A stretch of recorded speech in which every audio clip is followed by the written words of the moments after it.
Halo teman-teman, sampai ketemu lagi ya.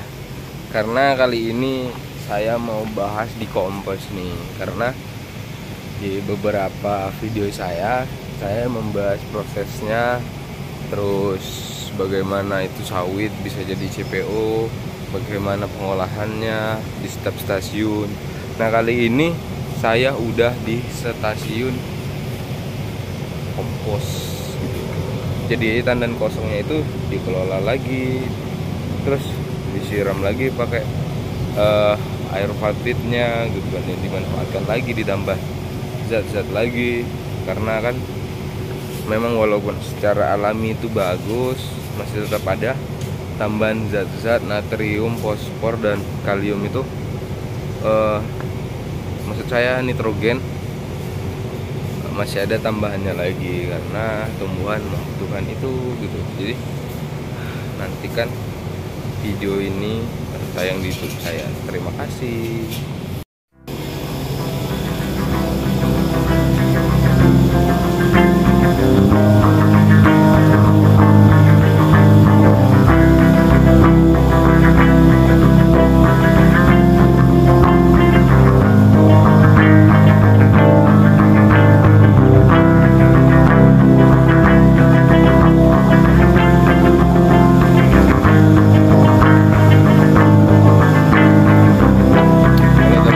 Kali ini saya lagi di kompos dan di sini ada beberapa ruangan untuk komposnya sendiri. Ini proses pengomposan dari sawitnya teman-teman. Ada beberapa. Memang ini untuk penyiraman dari limbah sawitnya.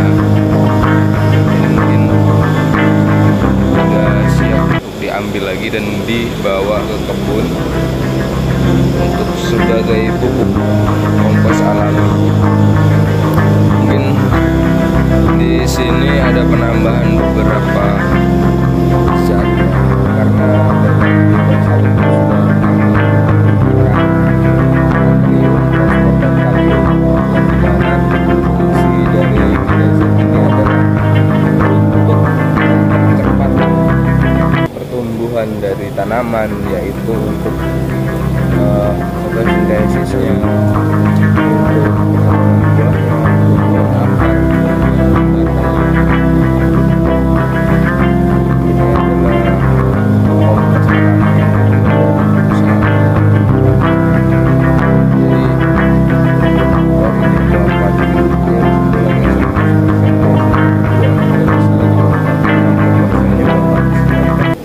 kompos ini, dan 40%-nya nanti bakal profatit yang ada di sana dan bakal diproses lagi di filterisasi seperti kolam. Ini suasana yang ada di kompos.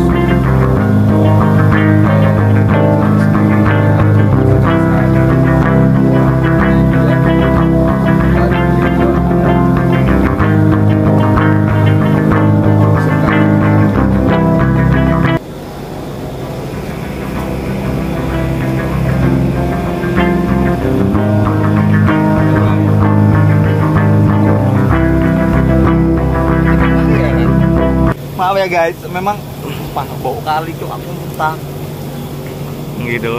karena apa? Ya, alasanmu ya. Nah, di sini bak yang pertama itu memang asli, nggak bau guys, karena nggak ada yang ngira.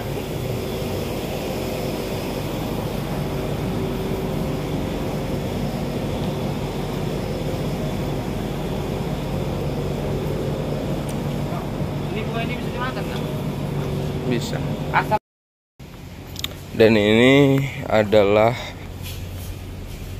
tandan kosong yang udah dihancurkan, yang dihaluskan. Kemungkinan besar di sini tetap masih ada kadar minyaknya, tetapi tidak begitu banyak, bahkan hanya beberapa, ya 0,0 sekian persen lah untuk kadar minyak yang ada di tandan kosong yang udah dihaluskan ini. Nah ini adalah alat transmasternya sebagai pelumat dan penghalus lagi, supaya cairan yang kita semprotkan tadi bisa tercampur dan terhomogenkan dengan alat ini gitu. Jadi alat ini digunakan sebagai pengaduk dari komposnya tadi, dan itu mungkin hasil dari kompos yang dikeluarkan dan siap untuk dibawa ke kebun dengan membawa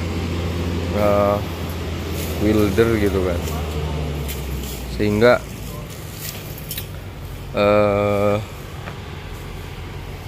menjadi pupuknya. Dan di sini juga aku lagi di tempat sortasi nih. Untuk buah-buahnya masih banyak banget untuk diproses karena biasanya jam operasi di sini kisaran jam 10 sampai sore dan dilanjutkan malam sampai jam 2 malaman gitu.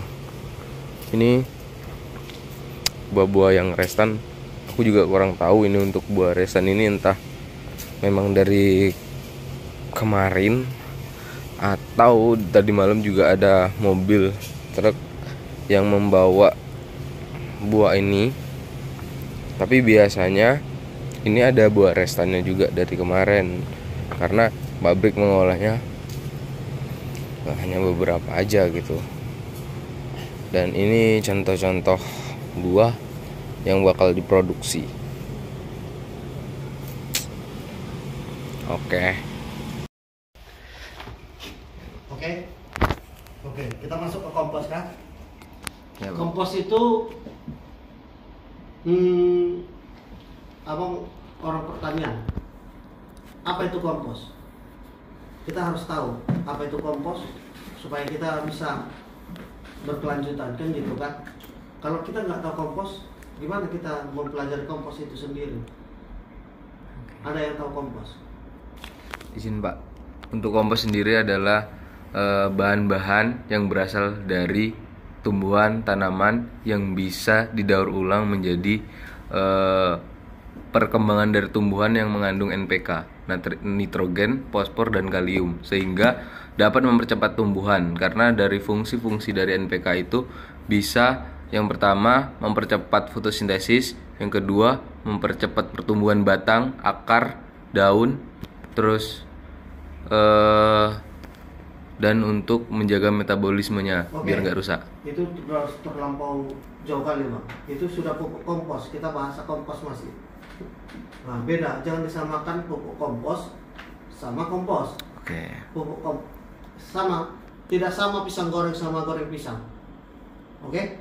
Nah jadi ada yang tahu kompos? Oke? Kalau saya kompos itu penguraian secara organik maupun anorganik. Oke? Nah itu belum Bang. Jadi gini, ada lagi mau nambahkan? Enak.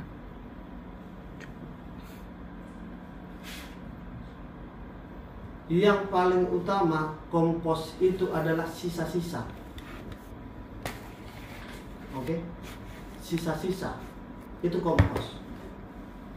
Nah, itulah pengomposan. Sisa-sisa yang terutama. Kalau nutrisinya langsung kita ambil, hasilnya langsung, itu bukan kompos. Itu inti. Ya. Apalagi kita di pabrik sawit ini sisa semua yang kita kumpulkan di sini. Kalau intinya biji, yang dari biji itu inti. Kalau minyaknya diambil, nggak sampai kemarin minyaknya. Ya. Nah, jadi sisa-sisa. Nah, itu yang terutama. Yang kedua, barulah masuk sama pupuk kompos. Setelah kompos, pengomposan, dan pupuk kompos, itu jalurnya. Oke? Ngerti kan? Coba. Kegunaan daripada pupuk kompos itu apa? Yang tadi saya sebutkan itu Pak. Iya. Tapi ada yang paling terutama, apa itu?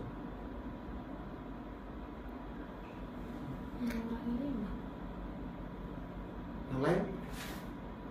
Mengurangi limbah, mengurangi ini apa, emisi. Oke. Yang lain, untuk pertanian. Apa kegunaan kompos, pupuk kompos ini yang paling utama? Itu sih Pak, karena kan dia dari organik, jadi dari pertanian itu nggak terlalu banyak bahan kimia anorganik yang masuk. Selain itu juga dengan adanya Iya, pengolahan bahasanya itu lebih hemat gitu. tidak. Apa itu? Supaya tidak terbuang itu Pak. Tidak. Jadi difungsikan. Tidak.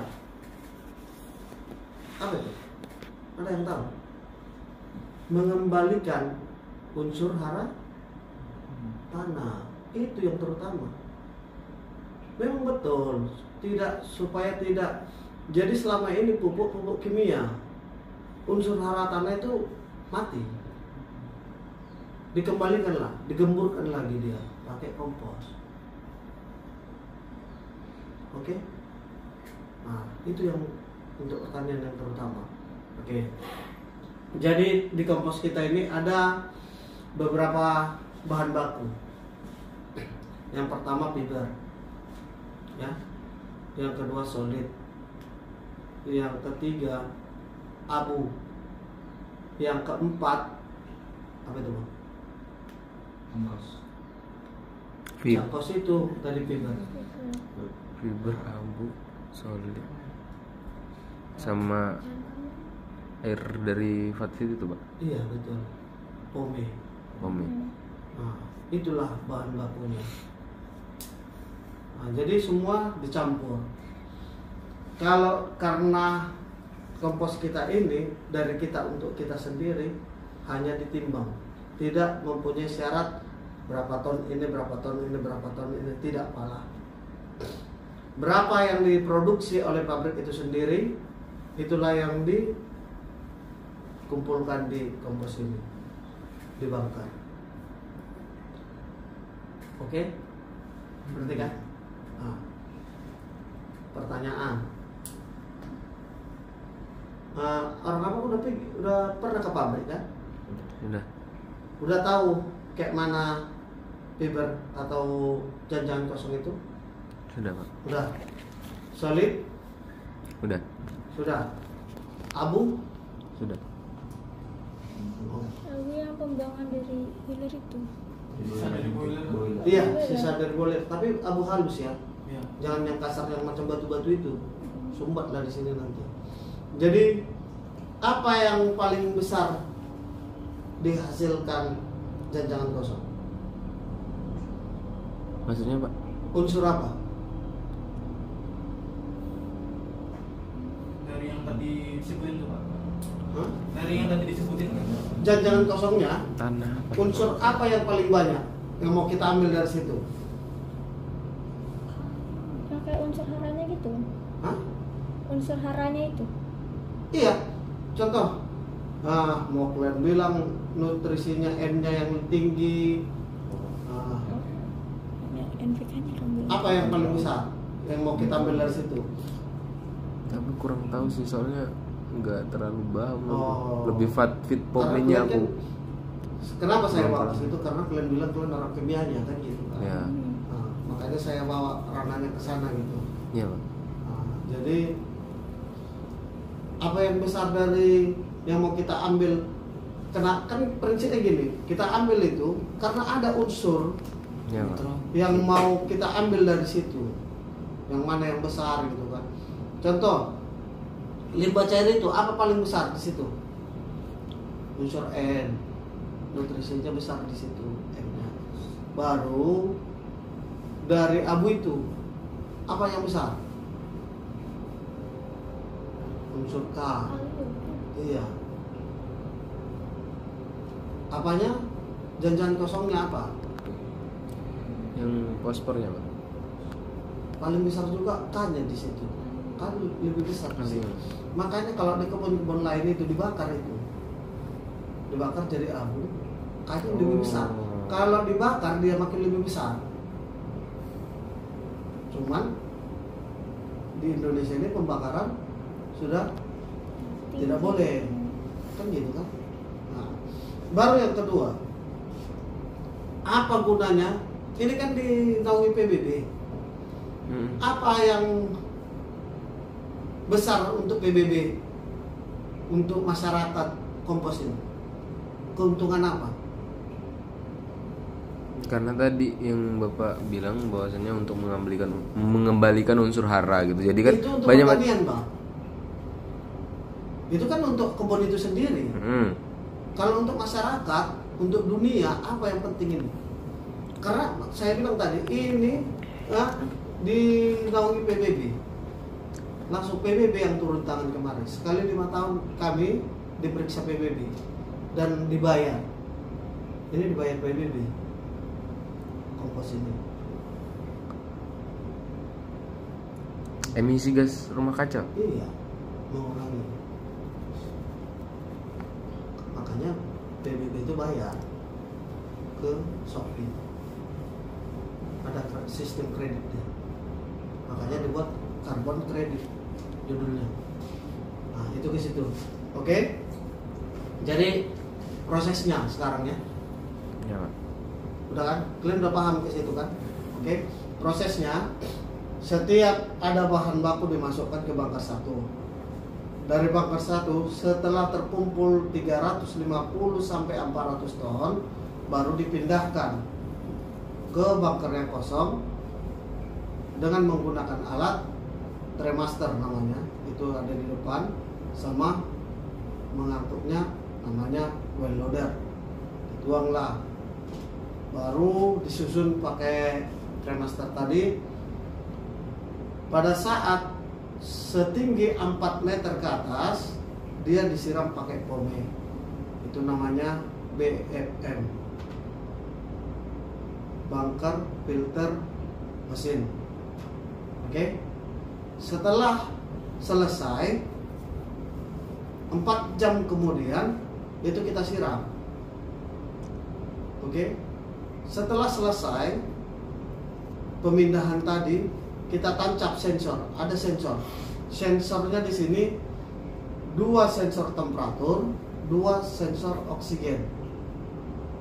Batasan sensor temperatur minimal 65 derajat sampai 90 derajat. Batasan oksigennya 8 sampai 19%. Kenapa harus 9%? Persen ini terhadap apa? Ada yang paham? Terhadap udara Keluar. bebas.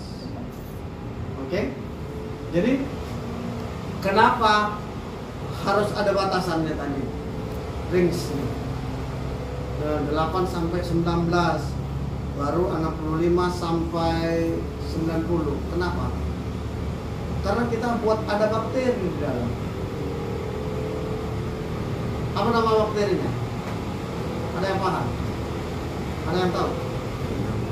Thermophilid 44. Oke? Thermophilid 44. Nama bakteri. Dia tahun 2013 Thermophilid 77 kurang maksimal hasilnya. Thermophilid 44 lebih maksimal. Jadi 2013 itu awal kita satu jerigen 5 liter kita tuang dalam satu bangker. Itulah sampai sekarang bakterinya. Jadi sistemnya, apabila kompos itu sudah matang, kita sisakan 20 ton. Kita timbang 20 ton, kita balikkan, itu kita buat campuran lagi ke bangker 1 ini. Kan masih ada sisa bakterinya kan di 20 ton tadi. Itulah namanya starter, pemancing. Itulah kita buat mancing. Baru apa yang paling banyak, paling cepat mengurai Thermophilid 44? Urea. Kita kasih urea sedikit untuk makanan Thermophilid 44 itu supaya cepat dia berkembang.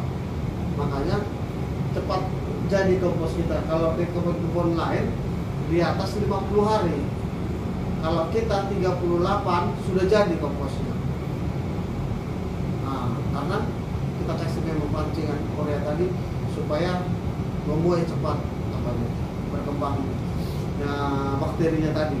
Kan makin banyak bakteri, makin cepat apanya. Nah, baru yang kedua, disitulah hidupnya bakteri tadi. Kalau oksigennya di bawah 8, dia mati. Kalau temperaturnya di bawah 65, dia mati. Itu juga di atas 90 terlampau panas, dia mati juga. Nah, itulah prinsipnya.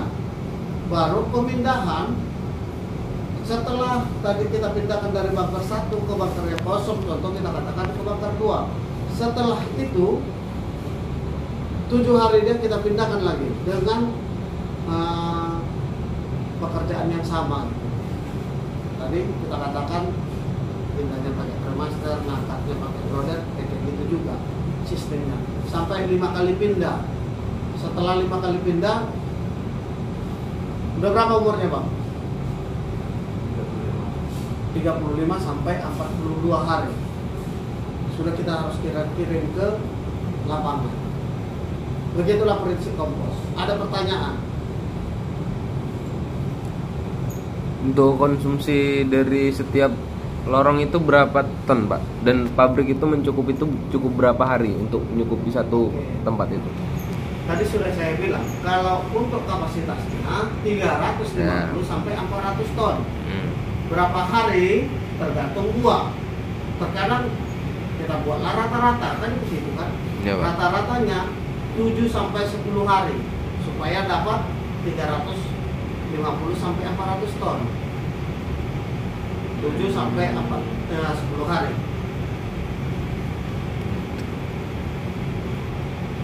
Oke? Ada lagi pertanyaan? Lebih banyak bertanya, lebih banyak dapat ilmu. Berarti ketika kita kan di beberapa fiber terus abunya itu kan mengandung beberapa senyawa natrium sama kalium gitu kan. Ya. Jadi itu nggak ada penambahan itu lagi dari luar selain termofilit 44 sama urea Tidak. tadi, nggak ada lagi. Tidak. Hanya itu aja. Bahan baku yang tadi termofilit 44 tadi kan dari tahun 2013 tadi kita siram. Udah, itu baru kita kasih urea untuk makanan dia lebih cepat berkembang. Dalam satu bunker itu kita butuh urea berapa ton? Dalam satu bunker dia kita butuh 1 ton selama kurang lebih 35 sampai 42 hari. Itu bertahap apa sekaligus? Bertahap setiap pemindahan.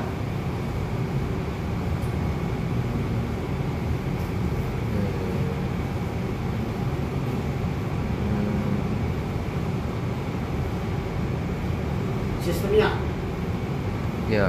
tahapannya. Pada saat dia di bunker 1 kita kasih 5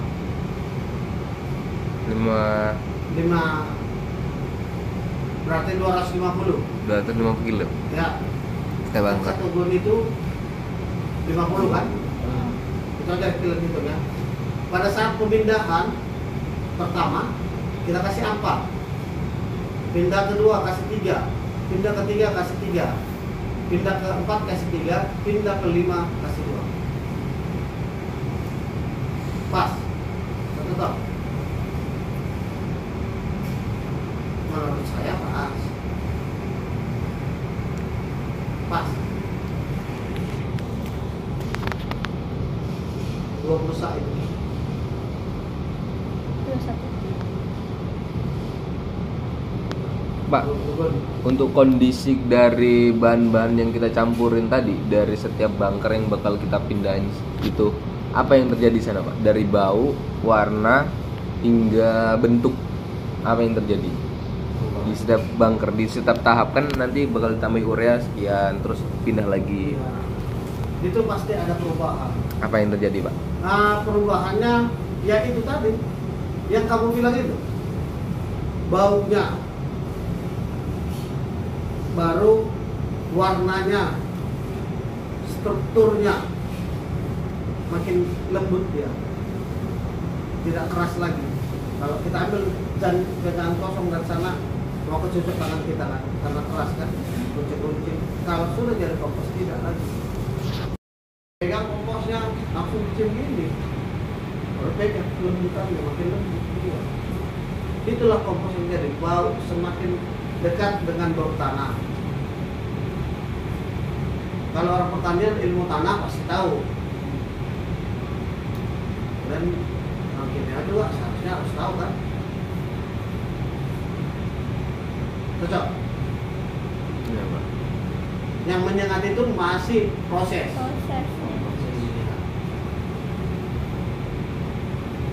Ada lagi pertanyaan? Mungkin langsung dari saya Pak, apa kendala apapun yang bisa di-handle gitu, Maksudnya prosesnya. Masalah yang terjadi di sana. masalah yang terjadi paling problem alat.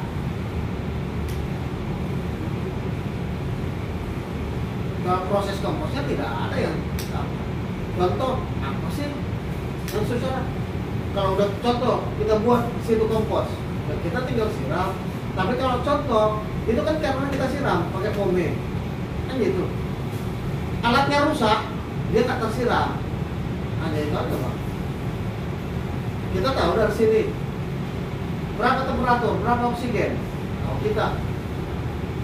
Contoh, makin rendah temperaturnya, apa? Berarti ada problem. Kita kan lihat dari sini, monitoring. Nah, contoh, kita coba naikkan blower itu oksigennya, ya kan? Biar ditiup ke atas. Mana tahu ada yang sumbat-sumbat kan gitu kan? Nah, coba, nggak naik juga. Apa problem? Udah gampang kita nyarinya. Dari alatnya yang sering problem, dari kompos itu sendiri tidak. Baru yang terutama dari orangnya. Kalau tinggal ini 2 jam 3 jam nggak memperhatikan sensor, otomatis kan gitu kan? Kan tadi Bapak juga sempat bilang bahwasannya kalau kita suhunya kerendahan, bakteri itu akan mati, suhunya ketinggian juga bakal mati. Ya, Nah, betul. untuk mengatasi itu gimana, Pak? Selain kita harus menjaga Kalau dinaikkan kan diuapkan dia, naik lagi temperaturnya. Oke? Kalau naik dia ya udah kita matikan blowernya. Contoh ini kan hidup itu kan, tinggal saya matikan dari sini.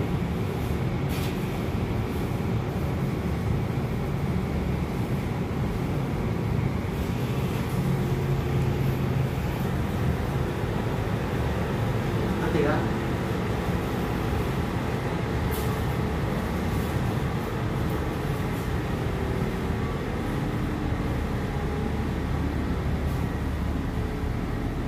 Jadi blower itu juga ada waktunya. Waktunya berapa? 15 menit hidup, 15 menit mati. Nah, supaya apa? Apa yang mau kita jaga di situ? Oksigen. Oksigen dan temperaturnya. Supaya kalau hidup terus, berarti naik terus. Ya kan? Kalau mati terus, ya turun gitu.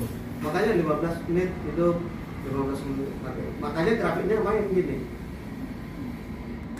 Udah pernah lihat ini? Inilah grafiknya. Berarti itu harus dipantau 24 jam, Pak. Ya.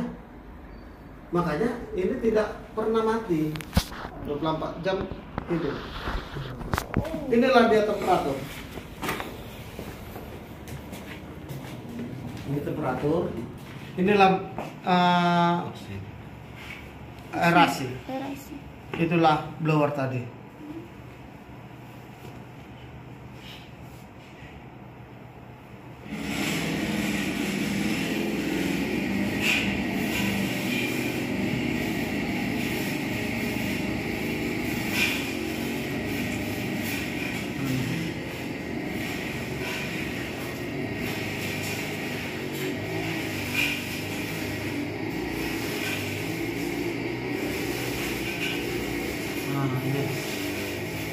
Inilah dia grafiknya. naik. Pada saat di sini dia hidup, inilah turun. Setelah itu hidup, naik, mati gitu-gitu men. Oke.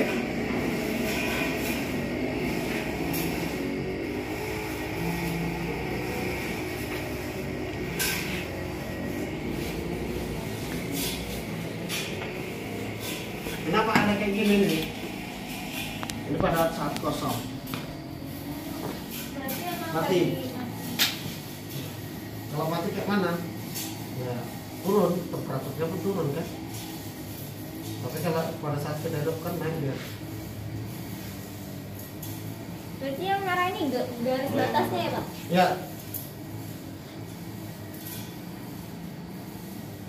Tapi pernah kejadian nggak Pak sebelumnya dia nyampe turun banget melewati garis merah itu? ya pernah. Pernah. Nah, contoh, dia kepala sensornya tersiram. Nah, berarti error dia kan. Turun dia kadang mau sampai 0. Nah, gitu. Itu kita tengok pantau, perbaiki, naik masuk ke dalam, cabut sensornya, perbaiki. Cocok. Cocok. Ini lah, berapa ini? Apa temperatur? 70 aja. 60 berapa? 68. Iya, itu di situ. Angker 5. Nah, ini berapa ini?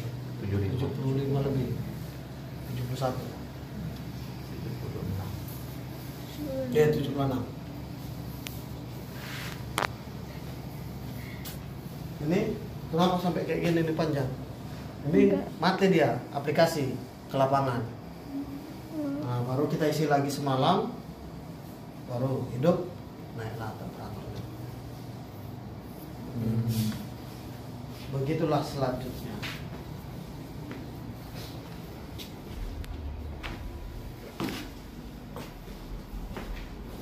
Ada pertanyaan di sini? Lagi ya. Untuk konsumsi dayanya Pak kalau di sini Pak? Ya? Untuk konsumsi dayanya? Daya Listrik. kelistrikan. Mm-mm. Oke. Kalau daya yang kita pakai sekitar 85 sampai 120. Per hari, per proses. Ya. Ampere Itu dalam setiap hari. setiap hari. Ya.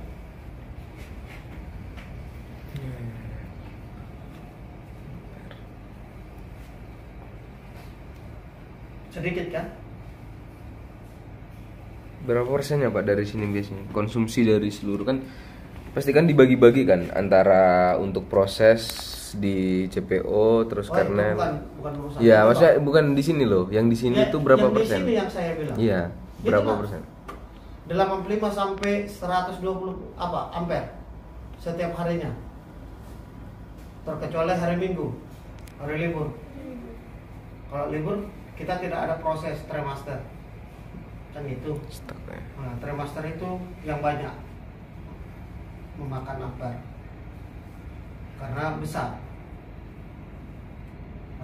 Pompanya aja sampai berapa kW dia ya? 15. Kalau ini blower ini besar 11 kW. Cuman dia pakai inverter. Sedikit ampernya, paling besar 8 ampere. Kalau sementara kalau 11 kW kalau dikalikan 11 dikali, coba kalikan dulu Bang, itu kalkulator. 11 kali 11 kali 73 11 73 73 73 803. 8 803 dibagi 3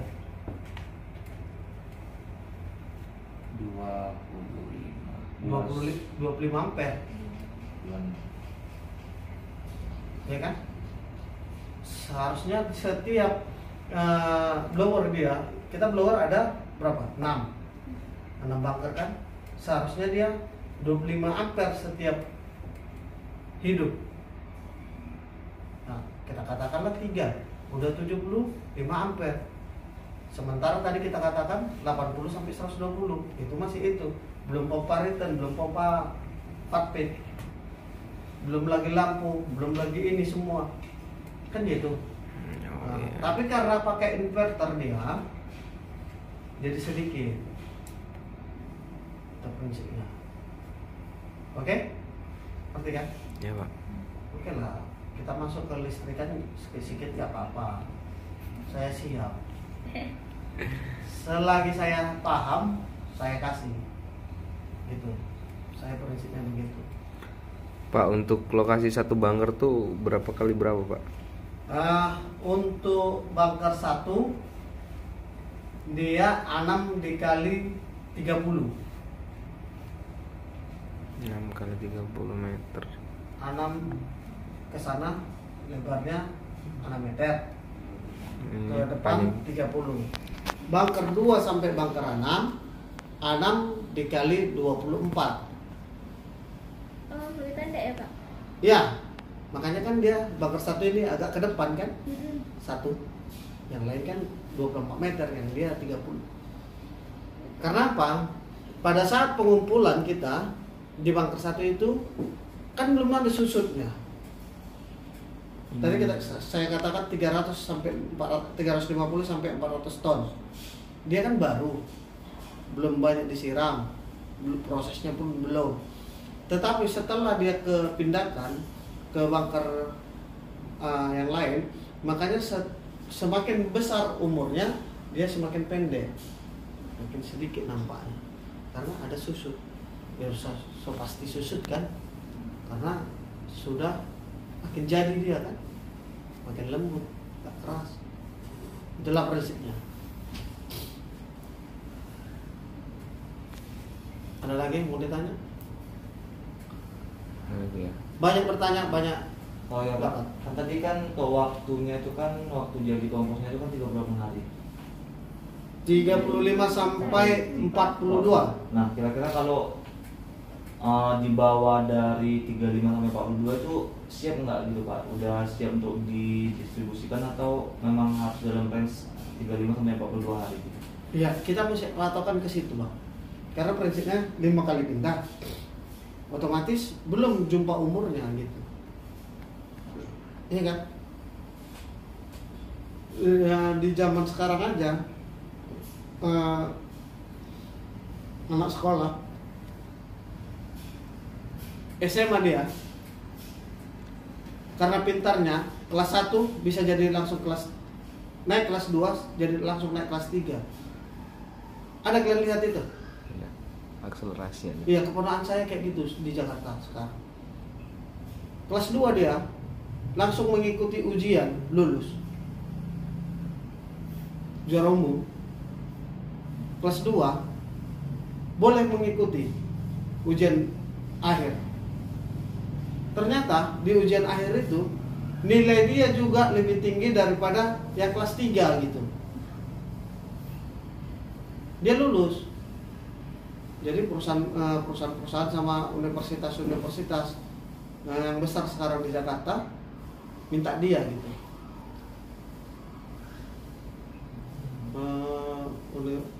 Universitas apa? Residen namanya? Ada yang di Jakarta yang lagi power sekarang itu. Trisakti. Tidak, Trisakti ditinggalkan dia. Ada universitas sekarang, UI. bukan UI, macam presiden apa kayak gitulah bahasanya sekarang ada. Universitas presiden. Presiden University. Iya, dia disitulah sekarang kuliah, langsung beasiswa macam pelayanan ini. Jadi ya kayak gitu, di situ kayak gitu. Cuman kita pun terkadang begini, umur dia masih kita katakan 34 hari lah umur kompos ini. Sementara di kebun sana butuh ya kita kirim juga gitu loh. sesuai kebutuhan juga kan. Itulah prinsipnya. Oke? Terus kalau misalnya seperti itu, apa dampak yang terjadi untuk tanaman dan apa yang terjadi sama komposnya itu, Pak? Kalau sama misalnya komposnya itu tidak ada lah, Bang. Yang dampak di sana hanya lama menjadi tanah. Berarti keefektifannya kurang ya, Pak? Iya, karena gini, kalau sudah di sana, otomatis kalau udah kita keluarkan dari sini, otomatis bakterinya kan tidak bekerja, panasnya tidak dapat, oksigennya tidak dapat, bakterinya mati. Jadi lebih lama dia menjadi tanah. Ngerti kan? Sementara kalau sudah jadi dia dari sini, macam kayak gitu, udah lembut dia, otomatis dia 2 minggu aja udah jadi tanah. Macam kayak gitu. Jadi kalau tidak jadi dia dari sini, otomatis minimal sebulan dia baru jadi tanah di sana. Karena tidak bekerja lagi bakterinya kan. Aja bakteri yang ada yang di tanah itu naik, bakteri alam, itulah yang ngapai kompos itu sendiri. Cocok. Untuk pengaplikasian dan mekanismenya dalam memberikan kompos ini seperti apa sih, Pak? Misal atau dikarungin kah, atau dikiloin setiap batang itu ada takarannya, atau bahkan cuman di parit lorong kita sebar aja? Kalau itu, apa nih? Setengah jam lagi lah. Nggak usah. Naik kereta pulang saja. Ya. Kalau udah sampai kau telepon lah. Ya udah.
Oke, apa tadi Bang? Teknis pengaplikasian ke kebunnya itu untuk ini gimana, Pak? Kita ada alat yang aja di situ, nanti ada macam gerobak dari besi, itu namanya spider. Ada apa aja ya? Ada 3 alatnya di sini. Dia dimasukkan ke situ, langsung diaplikasikannya. Ada spider namanya, sama geltrap. Ada warna merah, ada warna hijau. Nanti lihat aja di apa itu, di gerasi itu. Kayak ada gerigi-geriginya juga nggak? Di dalam, ya. Ya. Ada. Oh, Macam compare dia. gitu. Cocok? Ada lagi? Kalau berapa ton dia, berapa besar dia, berapa banyak dia per hektar, itu tidak ranah kami. Saya pun kurang paham di situ, karena itu urusan orang lapangan, asisten lapangan. Nanti aku bilang salah pula, kan gitu kan? Karena kalau nggak pas, untuk apa kita buat bilang, kan gitu. Cocok? Ada lagi? Buat Bang?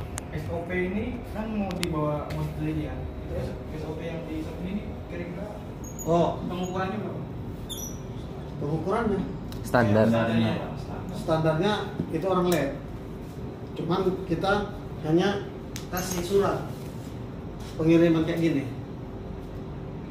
Itu kita kirim, baru nanti hasilnya yang dikirim sama kita. Jadi memang Shopin ini gini, terlalu banyak yang dijaga, terlalu banyak egois. Ngerti kan?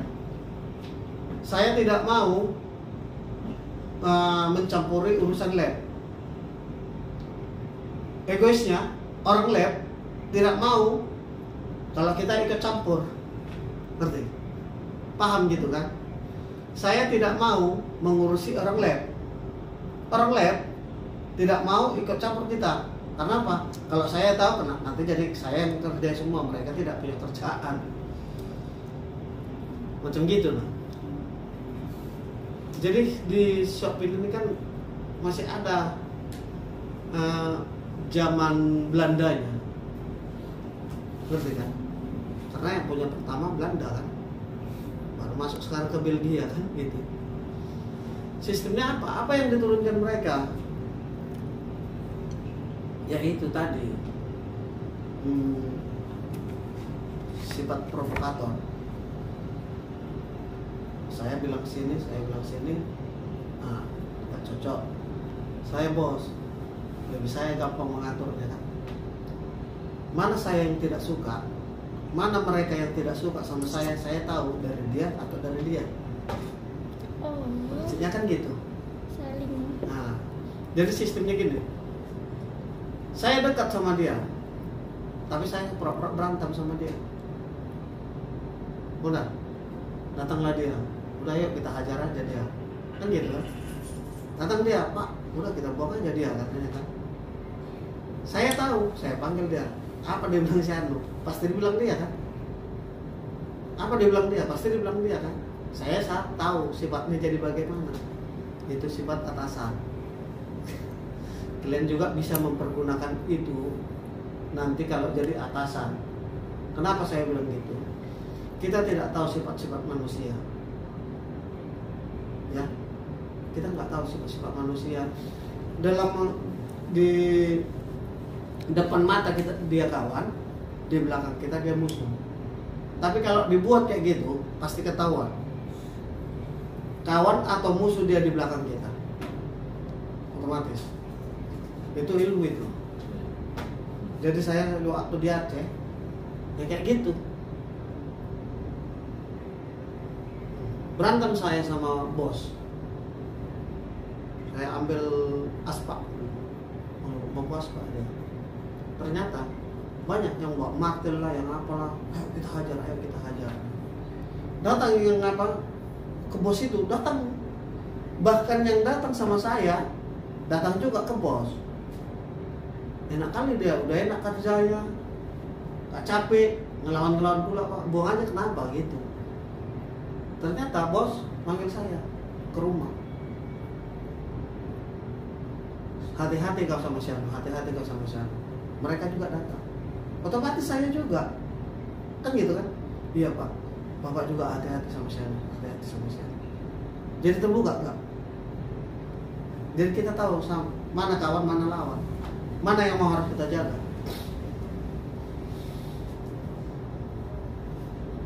Cocok? Oke. Itulah apanya Bang. Kalau di Shopee ini nih sistemnya. Jadi itu urusan orang lain. Standar. Kalau ke lab bisa minta. Apa lagi ya? Ada lagi? Apa sampai di situ dulu?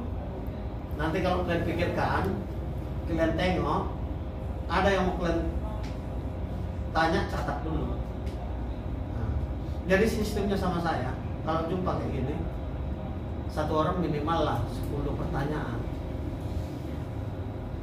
Iya. Karena apa? Kalau dapat kalian 10 kali 5 udah 50. Udah lebih banyak yang kalian pahami. Karena pertanyaan dia pun kalian paham. Pertanyaan dia pun kalian paham juga gitu. Enak kalian jumpa sama saya memang. Kalau cari ilmu lebih banyak.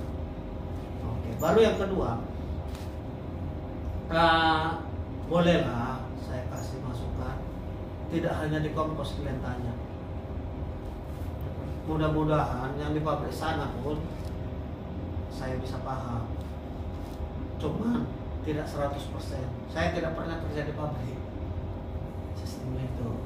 Tapi mudah-mudahan dari klien-klien kayak gini saya jadi belajar tentang pabrik. Karena banyak yang bimbingan juga sama aku, mahasiswa macam klien ini PKL. Jadi mereka macam laporan-laporan, tanya dulu sama saya baru ke pembimbing.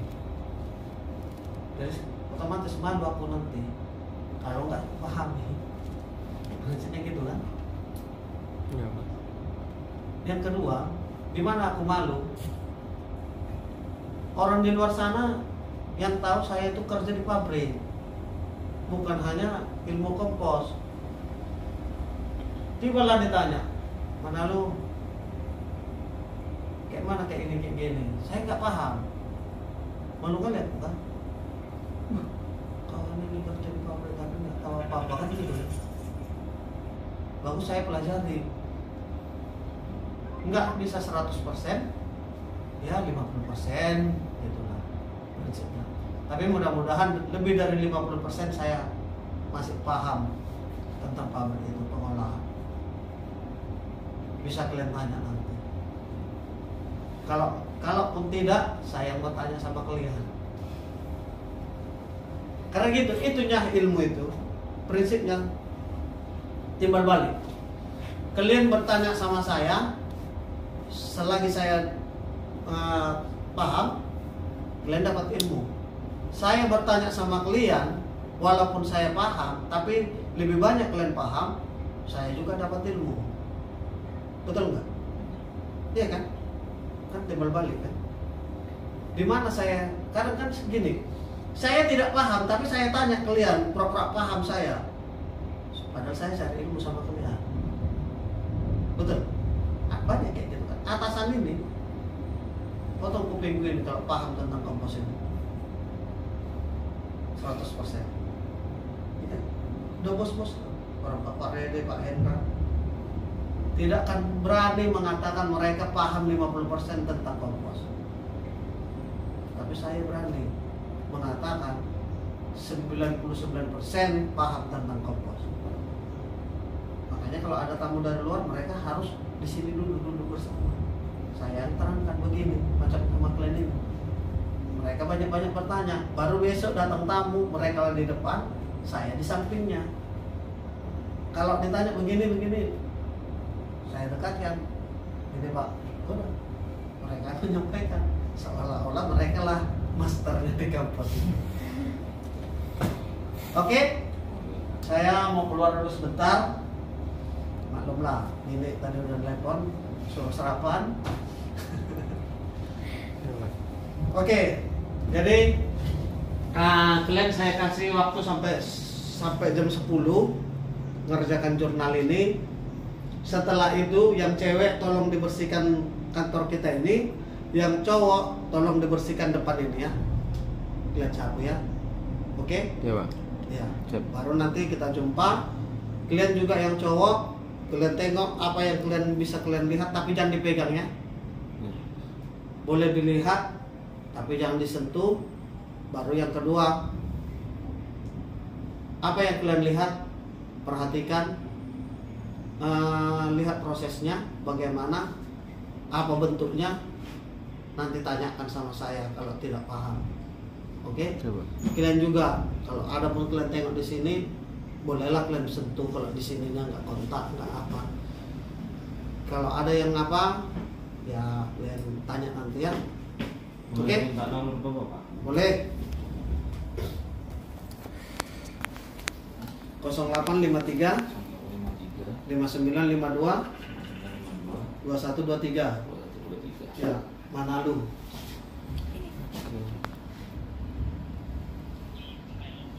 Halo. Oke ya. Ya.